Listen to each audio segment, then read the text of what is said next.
welcome to the pack. You are listening to us live here on woo.edu/KWOU, and we're happy to be here. We are Western Oregon's only sports talk radio show here.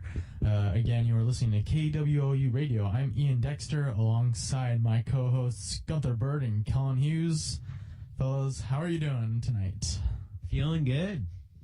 I'm feeling all right. Ready to talk some sports again.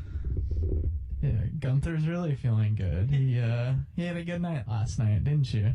Yeah, after we won our flag football game. That's right. We went out and celebrated. Yeah, a little celebration, yeah. Yeah, we did. We won our second. So, actually, no one would know, but the game between Gunther and I against Kellon's team, Let's not talk about it. Okay. But anyways, our team won, so we played again last night for the quarterfinals, and it went about the same way as our first game as well. I think we got the mercy rule against them. Big win for us, and so now we're on to the semifinals, and so we'll be playing on Monday night, and then if we win that, it'll be the finals. I don't know. It's going to be tough, though. The last two teams that we're going to have to play are both going to be very good. So hopefully we'll have updates for you on our next show on Tuesday to see how we do. But in other news, Kellon and I will be doing the broadcast for WOO TV tonight. That's on woowolves.com. You just go to the Wolves Live tab, and then you can just find the game for tonight against Azusa Pacific. And yeah, we'll have the broadcast at 7 p.m. So that gets us right into our Western Oregon University athletics segment. And as I just mentioned, the Wolves are in a tournament, 4-team tournament right now, hosted here in Monmouth, the WOO Doubletree by Hilton D2 shootout. And the first game really is starting right now, and that's between St. Martin's University and Colorado Christian University. They started just 10 minutes ago, right at the beginning of this show when we were scheduled to start. We started a little late, no big deal. And then after that, at 7 p.m., the Wolves will take on Azusa Pacific. Tomorrow, the tournament wraps up with St. Martin's versus Azusa. And then the Wolves at 7 p.m. will be taking on Colorado Christian University as well. I might need someone to come and do that game with me if either of you guys are interested. We can talk about it after the game, or after the show. I like to think of our show as a game, you know? Who does the best? Everything's a competition. But, so I'll be there tomorrow, and maybe you'll hear from one of these two guys as well. But yeah, again, Kellon and I will be doing the broadcast tonight.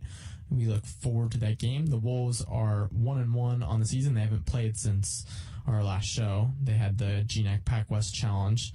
So getting back into the groove of things tonight and tomorrow.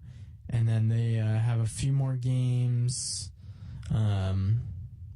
before the GNAC play begins on December 4th. They get a couple of games against Alaska, and they have some games here in Monmouth, out-of-conference games again over winter break, before there's a break for Christmas and the holidays, before they start things back up again in January. So we might be doing quite a few games between now and the holiday season, which seems to start earlier and earlier every year.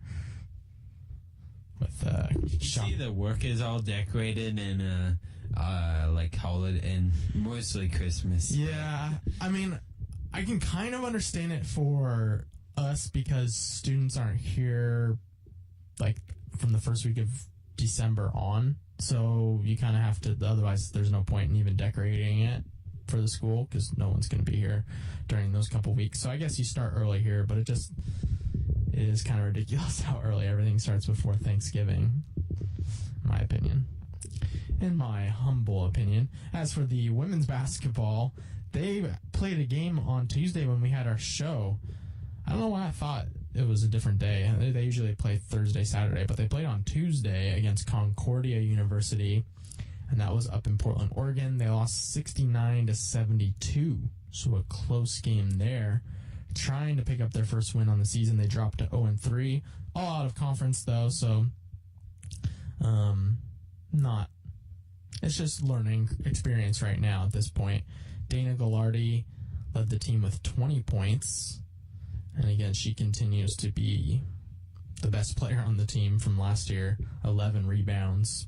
She does it all. She had a block, even led all players in the game in points and rebounds, and they still lose. So they need to build a little around her. But Jordan Mottershaw, who was a freshman last year, had a good game with 14 points and 9 rebounds. So maybe they're finding a few players to build around Dana, who's in her last year here at Western. They'll miss her a lot next year, but still got plenty of time this year to play. That's it's winter sports season here at Western Oregon, so that's all there is. You just basketball, and then we're done. Speaking of basketball, Kellon, you got anything you want to talk about in the NBA going on since Tuesday?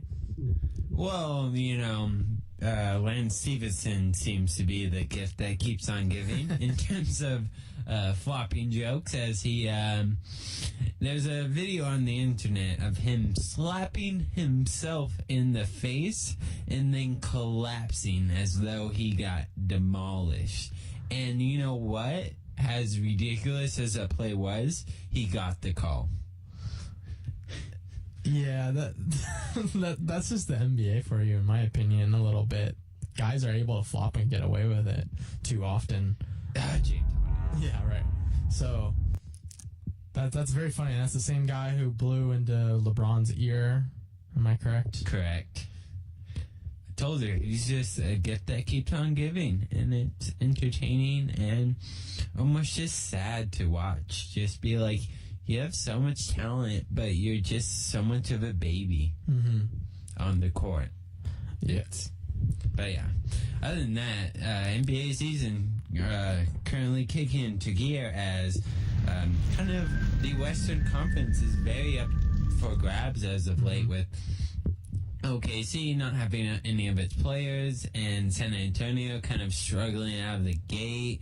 And now we saw Houston kind of fall back to the norm, as I predicted, because that team has no depth whatsoever.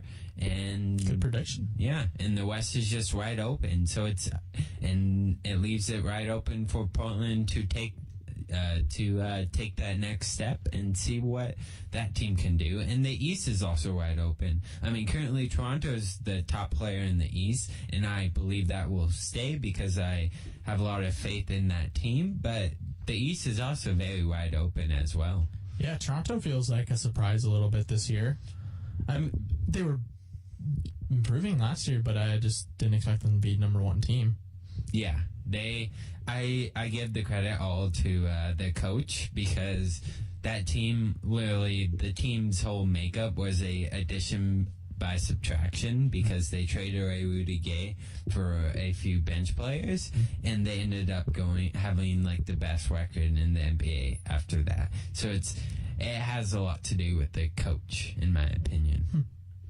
Yes, coaching a lot of times is the big difference, and examples of that throughout all four of the major sports. And also a funny video is there's a video currently going around Bleacher Report, which shows LeBron literally boxing out the coach of the Cleveland Cavaliers and preventing the coach from coaching. I heard about that. Yeah, what do you think about that? I mean, is that LeBron trying to take control of the team? And he's never struck me as someone who would do that to his coach. I mean, he never did that with Spoelstra. And Spoelstra, I mean, how old is the Cavaliers coach? Oh, he's got to be in his 50s. Okay, so he's older than Spoelstra. Like, Spoelstra's a young guy. You'd think if anyone, it would have been him. He would have disrespected like that. But even so, I had a lot of faith going into a season. I still do in David Blatt. I think he is a really good coach. But for LeBron not showing any faith in him, like, I get that you're an awesome player, but you're not a coach. And it's just sad to see, because that team is struggling out of the gate, and now we can see the apparent problem is that David Blatt isn't allowed to coach. That's very interesting. We'll have to see what comes of that. Sometimes it is just the media making it a bigger deal, but you can see on the video that he obviously is kind of boxing him out of getting to the team, which is something I've never seen before. Kellon's showing the video right now over to Gunther. What do you make of the game tonight? Portland they're hosting the Bulls tonight, right? Or are they in Chicago? They're hosting the Bulls, and what the indication I get is Gasol, Rose, and who else? I believe someone else is out for that game. Oh, so really? I can see this game turning into the Blazers' favor, as just I don't think the Chicago Bulls have any weapons offensively, and we saw this last season when they played the Bulls. The Portland Trailblazers just wrecked the floor with them, and I could see that. I could also see the Chicago really coming out there in the first half, and then Portland mounting a rally in the second half. That's also a scenario I could see. The scenario also I could see is just Chicago winning, but I'm mostly predicting the wiping the floor. Yeah, at home, especially Portland's a very good home team. So that game tip-off is at 7:30. I'm sorry, you won't be able to watch as much of it as you probably would have liked. I have it recorded. We're good. Okay. Good to hear. The Cavaliers are taking on Washington right now, up 13-8 in the first quarter, and a full slate of games on at the moment. It's NBA Friday night. Yeah. Definitely. I like what NBA and NHL kind of do is seems like NBA takes Friday night, NHL usually takes a lot of Saturday night. Most of the games are tomorrow in the NHL. They've only got 3 games tonight and a bunch tomorrow. So I like that they try and stay off each other's toes a little bit. Okay. For the NHL, I just know that the latest power rankings came out for how teams are doing. I was very pleased to see that the Flames are actually getting credit now. They cracked the top 16 when they're right now playing like a top 5 to 10 team, but ranked number 14 in the NHL right now. Number 1 is the St. Louis Blues. Chicago Blackhawks are still number 2, even though this is not by record whatsoever, because the Blackhawks really are a middle of the pack team right now. Penguins are 3, Lightning are 4, the Wild are 5. I'm surprised the Ducks are so far down. They're down to 7. They're one of the top teams in the league.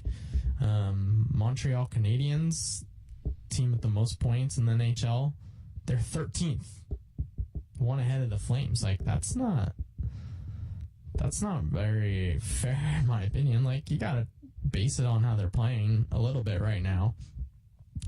I think the writers are taking in too much consideration of last year's performances, and sometimes teams just don't play as well. Obviously, the Blackhawks are going to be there at the end; they'll be in the playoffs probably. But to rank them number 2 right now, I think is a little absurd, especially when you won't rank a team like Anaheim even up there. Anaheim 7, they've got more points than them, and we're just as good as them last year. So I think there's a little Blackhawk loving from these writers. Are you looking at the standings? No, not the standings, the power rankings. Okay. Yeah. Standings wise, though, the Blackhawks aren't. Yeah, okay. I was confused. I was like, they're not even that good. No, they're a good team, but if you look at the Western Conference, they're behind 7 other teams, tied with a few others. So they're a middle of the pack team, like I said, and they're ranked number 2 in the power rankings. Right now, if you looked in the NFL, what's a team that's totally underachieved so far this year? Okay, it'd be like taking the Saints, who, because last year, or in the last few years, have been very good, and you're going to put them up there top 5. Yeah. No, they have totally underperformed.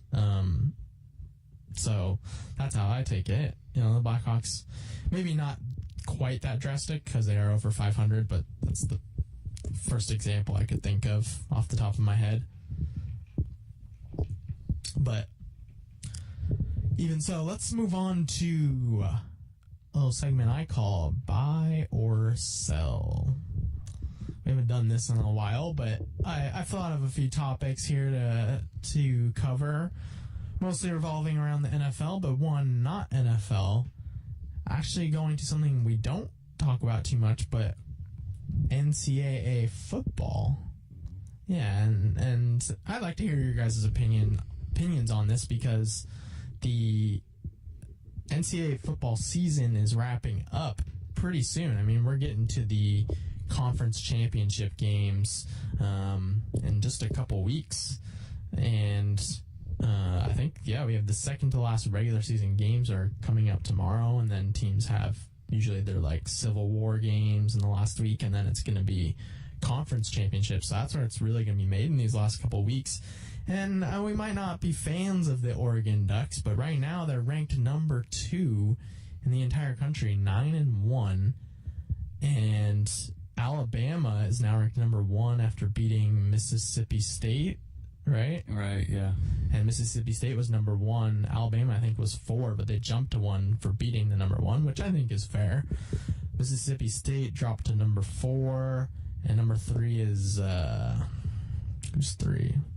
Florida State. Florida State, yeah, who's undefeated, but they're getting a little. They were number 1. They've been dropped a couple weeks ago. I think just by the way they've played, they just keep showing that they could lose, but they always pull it out, which I think is unfair to the rankings because they still have a goose egg in the loss column. I think that's exactly. I think being 10-0 right now compared to 9-1 teams, I don't think you should drop in the rankings just because you didn't play as well. You still got the win. I think the rankings, basing everything off of rankings is just an overrated system in itself. But so the top 4 right now that would be Alabama, Oregon, Florida State, Mississippi State. So I'm going to ask you guys, buy or sell Oregon Ducks in the playoffs this season, and more specifically, winning a national championship. You guys buying or selling that notion? I saw the Ducks play, and I saw the Ducks almost lose to Washington State. I saw the Ducks lose to Arizona, and I sell that because that team has a fatal flaw, and that flaw is I believe is the O-line for that team. And when that O-line is just being absorbed by this dominant defensive line, you see that their running game just can't get any, and it's you can't watch it. And I think on that lone fact that they have a Achilles heel and that will always stay with them in the playoffs. Gunther? Buying them in the playoffs. Yeah, I mean, they're a good team. I think, like we talked before, physicality. If one of these teams, like Alabama, they play and they get outmatched physically, they're going to struggle. Mm-hmm. I think, since they're in it, they have a chance to win it. Against these other teams, though, they're just as good. So I'll buy it that they can win it overall, but they have some tough games ahead of them. Definitely, and their last 2 regular season scheduled games are Colorado and Oregon State. You really should be able to win those games. But then it'll be the Pac-12 championship game, which will be the really deciding factor, and they're going to have to take on one of like UCLA, Arizona State, likely one of those teams. I think it's probably more likely UCLA or Arizona, I believe. Yeah. But they've already lost to Arizona. And they beat UCLA, but I believe that game was pretty close for most of it, 42-30. I think they pulled away in that one late. But yeah, they lost to Arizona. They beat UCLA, but not by a big margin. I'm just looking at their schedule. It doesn't look like they've really played too many hard teams. They beat number 7 Michigan State. They were number 7 at the time. In week 2, they beat UCLA and they beat Utah last week, who are ranked to number 17. But besides that, I don't know. I do think that they will get beaten by these top teams, even if they end up in the playoffs. Seems like they let a lot of the AP voters or whatever really like the Ducks. They always overhype them. Okay. Next topic, buy or sell that this NFL season has been the best one of the 21st century. And you can go by your own definition of best, but... Yeah, I could buy that. Yeah. I don't remember every season specifically, but just the way Most exciting, maybe different of best, but we're closing in on the end of the season, and every team has shown that they can be beat. The power rankings are shifting every week. Division winners are not really pulling away from their packs. They all look like there's one or two teams contending for each division, and it's really an even playing field right now, record-wise. I'm just looking forward to the playoffs to see who actually gets in. Yeah, I mean, and still, we've got so many teams that you don't know who's going to be in the playoffs, so we got to figure that out, Kellon. I'll buy that. I mean, individual sport fan basis, I mean, it's kind of so-so with one of my teams actually performing well, but I think this is a season for every fan, and every fan thinks their team is in, because last season we had the Seahawks dominating, and as much as I loved it, I doubt that most of the NFL thought that was a good season, because you only had one team dominate, and you had Denver dominate, and those teams just met in the Super Bowl, and the Super Bowl wasn't even a game. While this season is much more of a playing field, we have no clue. We haven't, we think we know, but we don't really know who's going to win. It's all up for grabs, and I think that has the makings for a good NFL season. Yeah, I think you make a good point, because Denver and Seattle were really the favorites coming into last season. They were the favorites coming into the playoffs, and then they met in the Super Bowl. So it was kind of just no surprises here. It seemed like this year is full of surprises. So many teams have been beaten. It really is been a wacky season.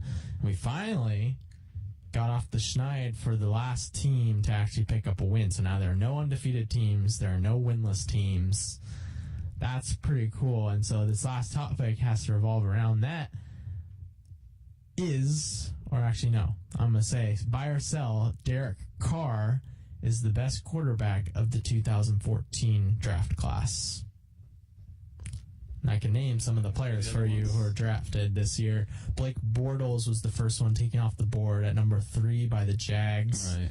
Johnny Manziel at number 22. Teddy Bridgewater, number 32 in the first round.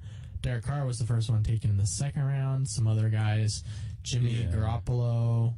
I'm going to buy that. A.J. McCarron, Zach Mettenberger. Most of them haven't played. The only ones who have played are Mettenberger, Carr, Bridgewater, Manziel hasn't even played, and Bortles. Yeah, I'm going to buy it. I've seen him play. He's been in some close games against good teams. The team is kind of unorganized. They do have talent, but they're not really putting it together. But compared to all the other ones, he's probably played the most. Bridgewater was injured. I don't know if Bortles started every single week. Even though his team's got one win, I would say he's the best out of this recent draft class so far. Yeah. And the draft class, what I was going to say was, this wasn't really one of the stronger ones coming out in the quarterback position anyways, but Kellon, what do you think on that? It's a tough one. I mean, I like Derek Carr as a quarterback, but I'm going to have to sell it, because when I saw Teddy Bridgewater play for the limited time that he played, I really liked him coming. I really liked how he played, and I really think he's going to make a decent pro. I mean, none of the other quarterbacks really, I think, are going to make good pros. I don't think Johnny Manziel has even a possibility of being a good quarterback. I mean, I forgot we can't say his name. Oh, yeah. Anyways. I mean, Johnny Football. I mean, maybe Blake Bortles. I think I trust in him that he will be a good quarterback, but I don't know. And I think given the uncertainty with this quarterback class, I have to sell that. That's fair. Yeah, and we are just in their first year. Yeah, he won his first game. It was against a good team, and I think just going off what Kellon said, we're just going to have to wait to see and watch them develop as they all grow with their teams. Because, we all know, quarterbacks have, the shortest window of opportunity in the NFL. If you don't start winning games kiss it goodbye. Mm-hmm. Yeah, that's a good point. And I feel like that, these quarterbacks, they've all done some decent things, but overall, nobody's just jumped out at us. Bortles gotten a few chances to start. Bridgewater has, Carr, and Mettenberger, who was taken out of the 6th round, and he's getting some starts in Tennessee. Bridgewater, I'm going to get a first-hand look at Teddy Bridgewater this week against Green Bay, so I'll come back to you guys on Tuesday, let you know what I think of him, because he did not play against the Packers last time. It was, what's his name? Castle? No, not Castle. Wait, For the Vikings. there was Matt Castle plays for the Vikings along with Ponder. Yeah, Ponder was the one who started for the Vikings. I couldn't remember his name. I had to ponder on it for a little while. I should have thought of that, but Ungun. yeah, yep. Okay, well, that was our buy or sell segment. It's a good segue right into the NFL because it is Friday, and so we will have our picks for all of you tonight before we wrap up the show. But first, let's start with the big game that was last night. I mean, it wasn't necessarily a big game, but it ended up being a big game because the Raiders got their first win. The Chiefs, who were in a nice playoff position, lost to a team that they should win. So what did you guys make of the Chiefs losing? I mean, it really did feel like a trap game, and it ended up that way. Is this going to be a big loss that's going to haunt them for the rest of the season? It hurts, yeah, definitely, with the Chargers right behind them and them neck and neck with Denver. But I see those two teams getting in, whether it be wild card or number 1 or 2 contender. Yeah, they just looked not so good on defense. Like we noted, they hadn't let a rushing TD throughout the season, and then you let this team come in with like a third string running back just in a quarter just tear you up. So that'll be the game. Yeah, that'll be something to look at, see if they get that fixed again. But as we know, the Chiefs are like a very conservative team, smart. They never blow anyone out, really. They just get it done. And the Chiefs, who came into the game and ended the game having not had a receiving touchdown by a wide receiver, made a little splash in the free agent department, actually, today after that game, picking up the recently released Jason Avant. He was just released by the Carolina Panthers. 31 years old. He still has some playing to give or to the NFL, so he's a kind of skilled guy, and they could use someone who honestly can just give them any production out of the receiver position right now. They have the talent. Like I've watched Wayne Bowe for a long time, and it just looks like wasted potential. He's built like the top receivers. He's got the skill sets, but production wise, he doesn't put up most of the time. And it's more because of the system, honestly. Yeah, what you're gonna run. Yeah, with a running back like that, you're gonna run, and then the thing is, when they have to pass it, you can't really depend on that. Like other teams, like the Patriots, for example, you run the ball, you stop the run, now they got Brady. Yeah, definitely. So we'll see how Avant does in Kansas City, but I think that was a definite reaction to the loss, and that they feel like they need more out of the receiver position. Because honestly, I couldn't name who their second receiver is right now, because they use a lot of tight ends and running backs in the passing game. I thought it was Donnie Avery, but he seems to be injured every other week. So yeah, I mean, they've got 2 pretty decent tight ends in Kelsey and Fasano, yeah. And then running backs, they use Charles, they use Niall Davis, and they have DeAnthony Thomas, who's ridiculous. He is very, very quick. So you can use him in a lot of different formations and stuff, but they really do need another receiver, so maybe Avant can fit that. one comment about D'Anthony Thomas is he's a very niche player. Yeah. He can go off for one play, but he can't do like one play after another. Right. And he's not the guy you're going to have in there to block on third down, too. I mean, you've got to set up specific plays for him. It's kind of like Percy Harvin. Yeah. Percy Harvin, that's what they talked about, is that you had to find ways to get him involved so you had to make plays specifically designed to get him the ball, and it was just hard. It kind of takes teams out of their offense, but good thing that the Chiefs do with D'Anthony Thomas is they use him in the punt return, kick return game, so you can get him the ball that way, definitely, and uses explosiveness. So my dad's a big fan of D'Anthony Thomas. He likes what he does. Okay, this is something that we probably should have talked about last week last show on Tuesday. It was a little late, but better late than never. What did you guys make of the LeGarrette Blount saga with Pittsburgh walking off the field in the fourth quarter towards the end of the game, before the game was even over? Because he's always got some drama around him, punching people and leaving, and not surprising. Mm-hmm. They have a good running back already. He seems to be a workhorse, so he's going to get most of the carries. He's young right now. He can handle them. Right. And then it was also not surprising seeing him get picked up by the Patriots again. Yeah, so he got released immediately after that game, and then, as you mentioned, so now he's picked up. I didn't even see that, actually, myself. Yeah, the Patriots utilized him very well, and, I mean, if anyone can handle kind of player cases that, have struggling and stuff, it's kind of Bill Belichick. He kind of does well with those players. He knows how to handle them. He doesn't take their crap, so to speak. So we'll see how he does back in New England. He probably had his best seasons in New England. Okay, here's something that's very funny, because we talked about this on Tuesday, and it almost seems like our show had a direct result on this in the NFL. Did you guys happen to catch RG3's press conference on Wednesday?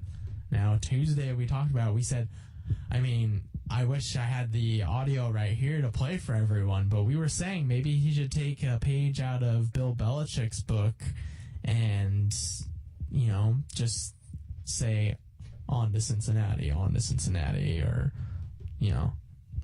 just talking about Cincinnati. Well, you know what? We said that on Tuesday, and on Wednesday, you know what RG3 said?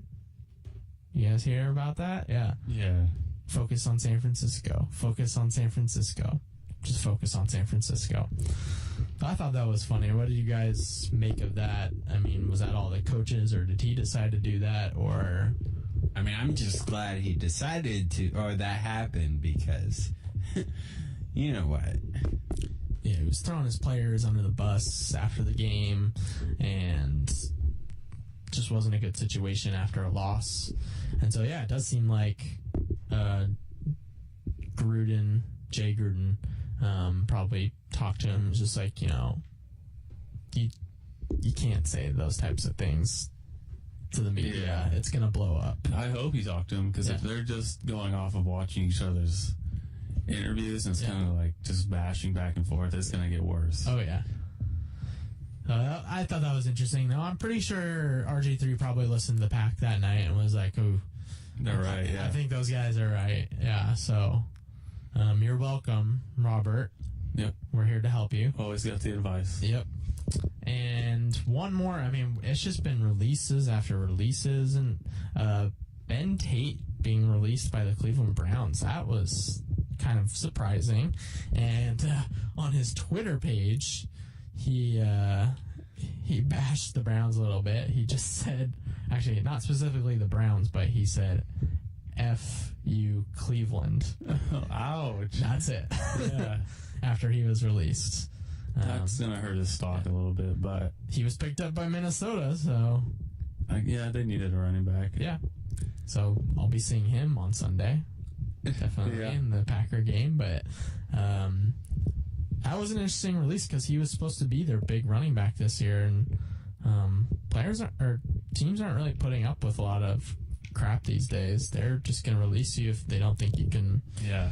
Yeah, and they might not even be an off-the-field issue, but it might just be you're not productive enough, see ya. Yep. They don't care. The window keeps getting smaller. Yeah, it is a business, but yeah, you have to be productive. Otherwise, you're gone. Okay, on to our NFL picks to wrap up the show here. So we didn't pick the Kansas City-Oakland game. I was going to have Kansas City. Yeah, fortunately for all of us, because we probably all would have taken Kansas City, and so we'll just leave that one off the board because we didn't take it. Yeah, it's a mulligan pretty much there. Okay, so you guys ready to make the picks? Yeah, let's do it. Okay, so first game, Cleveland Browns at the Atlanta Falcons. Ben Tate just recently released off of that team, but Atlanta coming off the win, the division-leading Atlanta Falcons versus a Browns team that every win matters right now for them because they've got 3 other teams in that division pretty much equal with them. Yeah, it seems week to week it's getting a little more difficult to make these picks. Like, I want to take the Falcons, but then all their wins are division wins, so... That's all they can beat right now. I mean, yeah, you'll win the division, but then I don't see Cleveland as that great of a team. Yeah. They just got smashed by Houston last week, right? What was that?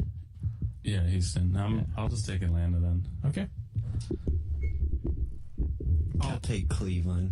Just to differ. I need the luck.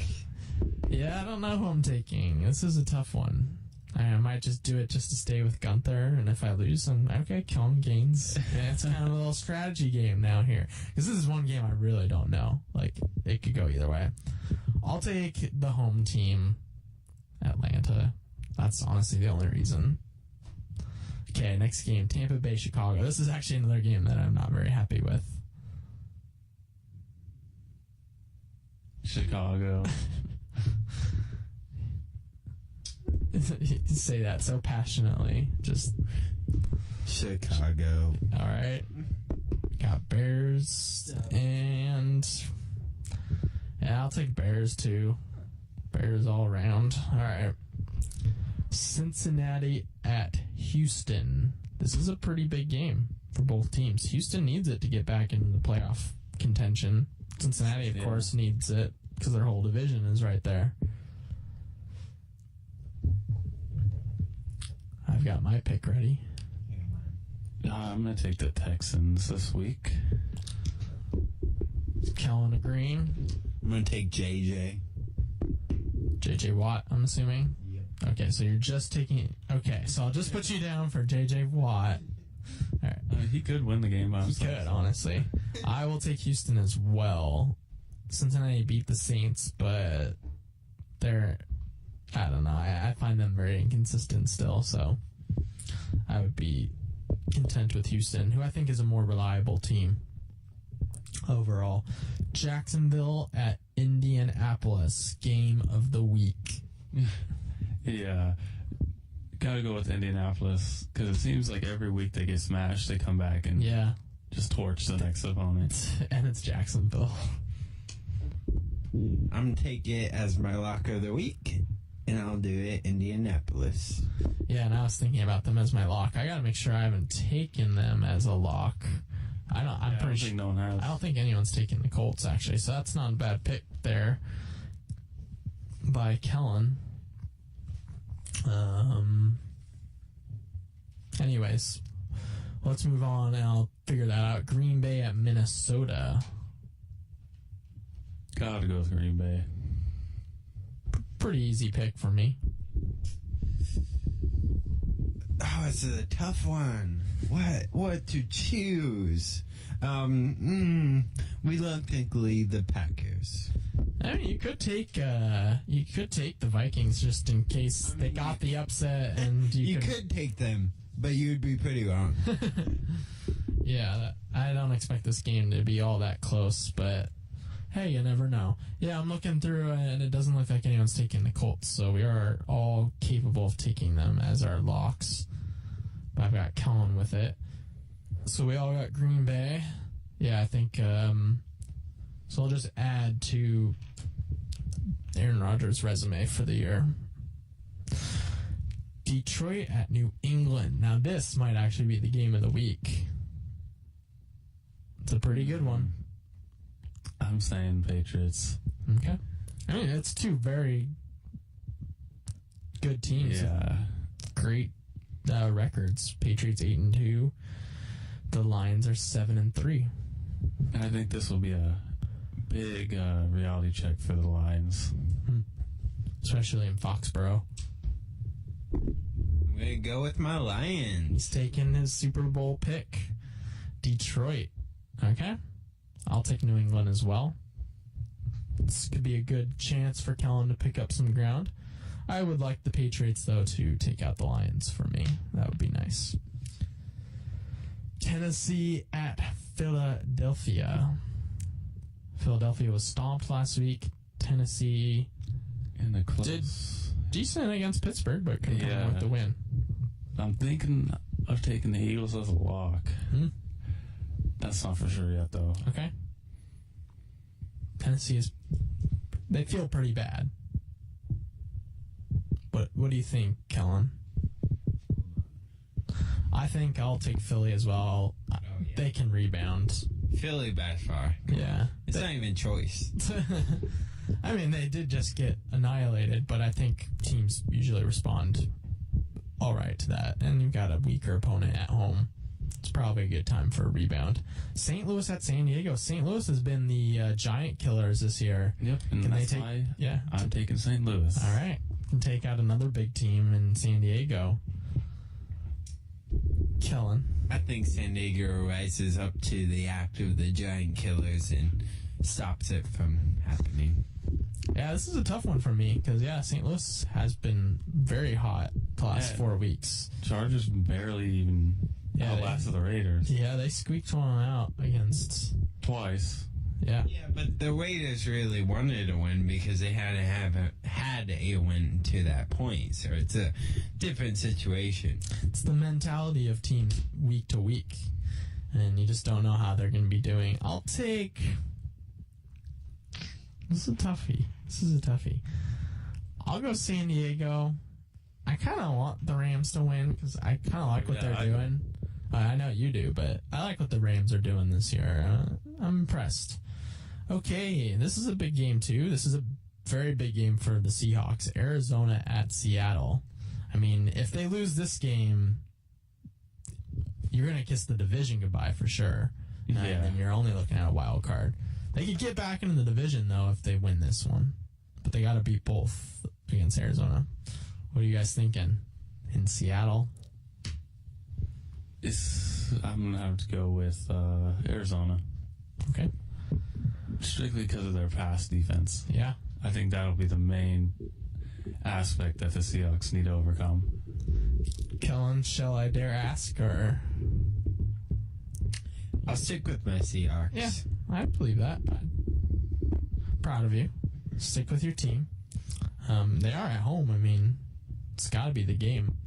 I'll take Arizona too, though. I've picked them for a long time, and they were the only team to beat Seattle in Seattle up until the Cowboys did it in the last 2 years. So they did it last year at the end of the season.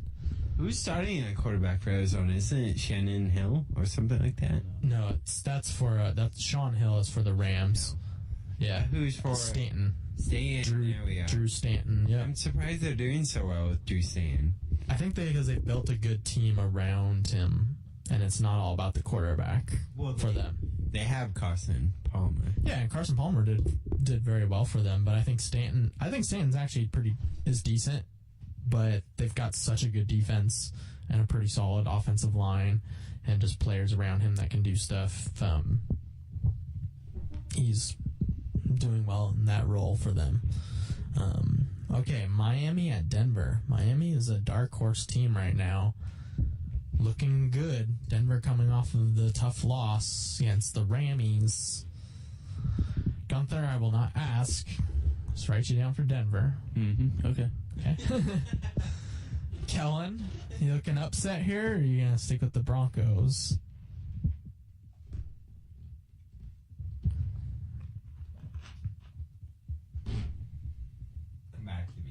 right. I think Peyton Manning usually and the Broncos respond well after a loss. They won't lose 2 in a row. I think the Dolphins, if anyone's going to upset them, though, in Denver, it could be the Dolphins just because they have the defensive line that can rush with 4 guys and get pressure. It is a tough matchup. That's why I'm choosing Miami. All right. Because whenever we see Peyton Manning be rushed, what do we see? We see him. I mean, crumble. with any quarterback, yeah. If you don't have time, I think you see that with everyone. Sometimes the best thing you can do is if you can get pressure with 4-man rush without having to blitz, then you got all those guys back there in pass defense, and you can still get to the quarterback. That's when it's very hard to lose when you can do that. So we'll see if Miami is able to do that, upset Peyton Manning's timing. Okay, Washington at San Francisco. We know RG3 is preparing for San Francisco, but is he going to be prepared enough? No. No takers. Not at San Francisco. Yeah. It's sad because I don't like either team in this. Is there a way I can say both teams suck? But San Francisco's pick a decent, tie. but they're getting more better, but Yeah. pick one, I'll pick Washington. You're going to take Washington? Just because you don't like San Francisco, I imagine. Maybe. That's okay. Dallas at the New York Football Giants. This could be a trap. Could be. It's on Sunday night. Actually, yeah, it is. Yeah, because they moved another game to Monday. So it's the third to last game. But And these are the division games you see the Cowboys just losing at the end of the season. this could be the killing blow to their season, though, if they lose this one. Keep in mind that not yet at 8, and as my prediction, 8-8, like they always are, still possible. Yeah, they are 7-3, so they'd have to finish 1-5 the rest of the way. So really, they kind of need to lose that game to finish 8-8. Dallas. You still take Dallas. Kellon, are you taking the Giants then to try and sway your prediction?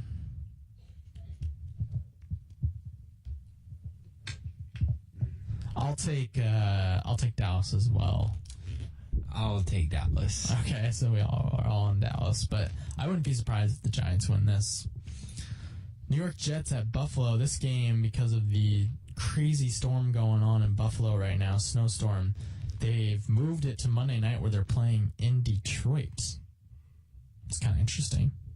So apparently they're giving away free tickets also to that game. So, I mean, if you're in Detroit, you're like, hey, free. It's in a dome. Yeah, in a dome. Yeah. Nice and warm. Yeah, you're like, all right, free game you get with 2 random opponents.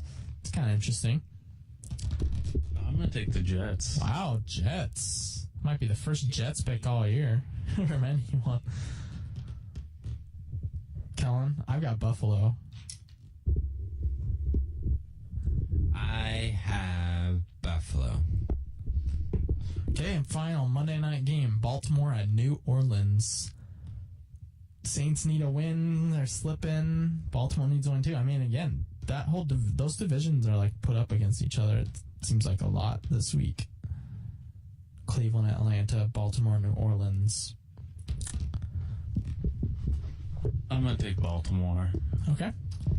I'll agree with that. It's tough. It's in New Orleans, but they just lost to Cincinnati. I actually will also take Baltimore. I don't know. The Saints I thought they were starting to get it together after the Packer win, and they really haven't at all. Okay, and Gunther, do you have a lock yet? I'm thinking of doing the Colts. Are you going to do Philly?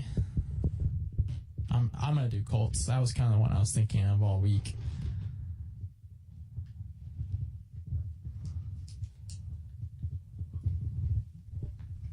I think I'm going to take the Niners. San Francisco, wow. Over Washington. Okay. Now, it's a little different, not what I expected, but a valid prediction. All right. So, thank you all for tuning in tonight to our Friday episode of The Pack. Submit your picks online to our Facebook page and try and compete against us. We still have had no takers trying to compete, but we'll have updated standings for the three of us after the games are played. But thank you all for listening, and listen to the men's basketball game tonight against Azusa Pacific University at 7 p.m. Kellon and I will be doing that broadcast. And tune in next Tuesday for our next show of The Pack. It'll be our last one before Thanksgiving break, so we won't be doing one on Friday. But anyways, thank you all for listening. For Gunther Bird and Kellon Hughes, I am Iain Dexter. Good night, everybody.